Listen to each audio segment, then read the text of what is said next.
ఈ వీడియోలో మనం భగవద్గీత అధ్యాయము 1 శ్లోకము 46ను పరిశీలిద్దాం. సంజయుడితో అర్జునుడు తన చివరి మాటగా తన నిస్సహాయతను ప్రకటిస్తున్నాడు.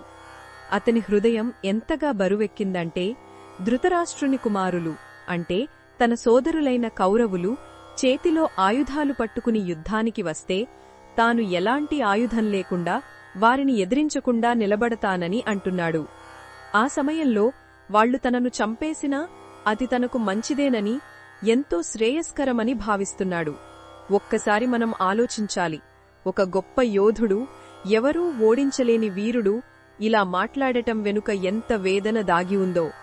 బంధువులను చంపి పాపాన్ని మూటగట్టుకునే బదులు వాళ్ల చేతిలోనే నిరాయుధుడిగా చనిపోవడం మేలని అతని నిర్ణయం. ఇది అతని వీరత్వానికి సంబంధించినది కాదు, అతని కరుణ, బంధుప్రీతి మరియు ధర్మసంకటానికి సంబంధించినది. తన వాళ్లను కోల్పోవడం కంటే తన ప్రాణాన్ని కోల్పోవడమే మేలని అతను దృఢంగా నమ్ముతున్నాడు. మన జీవితాల్లో కూడా కొన్ని కష్టమైన నిర్ణయాలు తీసుకోవాల్సి వచ్చినప్పుడు, ముఖ్యంగా కుటుంబ సభ్యులకు సంబంధించినప్పుడు మనం కూడా ఇలాగే సతమతమవుతాం. ఏది మంచో ఏది చెడో తెలియక గందరగోళంలో పడిపోతాం. అర్జునుడి ఈ మానసిక స్థితి మనందరిలోనూ ఏదో ఒక సమయంలో కలిగే వేదనే.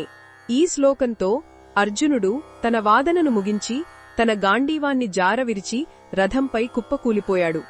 ఈ సంపూర్ణమైన నిస్సహాయతే భగవద్గీత అనే అద్భుతమైన బోధనలకు నాంది పలికింది.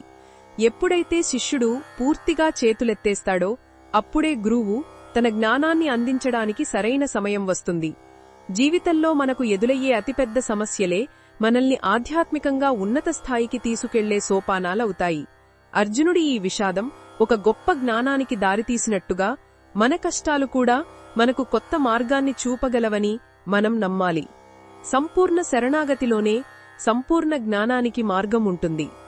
ఇది ఈ శ్లోకంలోని భావాన్ని వివరించడమే లక్ష్యం.